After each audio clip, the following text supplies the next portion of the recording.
Yeah, listener, of course. I lived in North County a good portion of my life, but for the portion that MMA got big, I was only there probably about 3, 4 years. And I sparred with Joey a lot, and I really liked Joey as a human being. Because of my experiences at the Scrap Pack, I didn't get close to Joey, and I didn't try to get close to anybody because of the ego I felt up there. Now, I do think Joey was a totally different kind of person, and I couldn't be happier for him, the success he had after I went to prison. I remember the last time sparring Joey, it wasn't at the compound, it was somewhere in Oceanside though, and he saw the monitor on my ankle. And I think to Joey, he had avoided that life completely. He said, what the hell is that? And it was kind of funny. I helped Joey train for Emmanuel Newton pretty hard because I'm a kicker, and obviously Emmanuel Newton is a kicker too. So they used me a lot for that.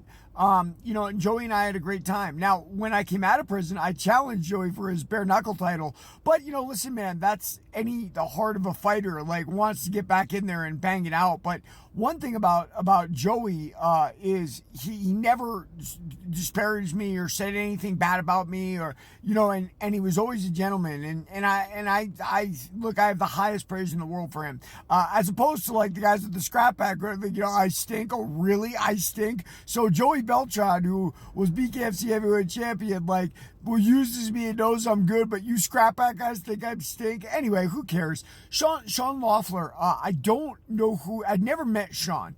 But obviously, being in MMA in North County, San Diego, you're going to know who Sean is. I heard a lot of stories about him, all good things. I think that's awesome. Joey made his way back there, and that's where he's training people right now. On to your other part of your question that's not on the comment here, but about areas, you'll find that every area has strengths and weaknesses. I found NorCal to have a really strong striking base with the Asian population and the Oakland boxing. I found San Diego to have a really strong jiu-jitsu base with all the Brazilians that move there. And I'm sure as you've crossed the country, you found different things. Utah is a very strange place. Utah has some things that are high level because they're so close to Vegas, and some things that are like Midwest, like you're talking about, where, guys aren't doing exactly what they should do. But, that's what leaves the holes in MMA. That's what makes the sport itself so exciting, is that, people train differently everywhere. And, how do I say this?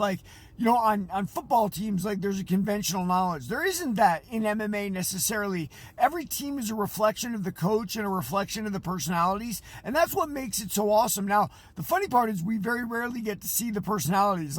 Nick and Nate Diaz, we saw their public persona, right? And that's what people latched onto and what they loved. But yeah, cool, man. I'm glad you trained with all those guys. I hope everything's going well. And read my book, Warrior of the Light, if you have more interest in the fight game.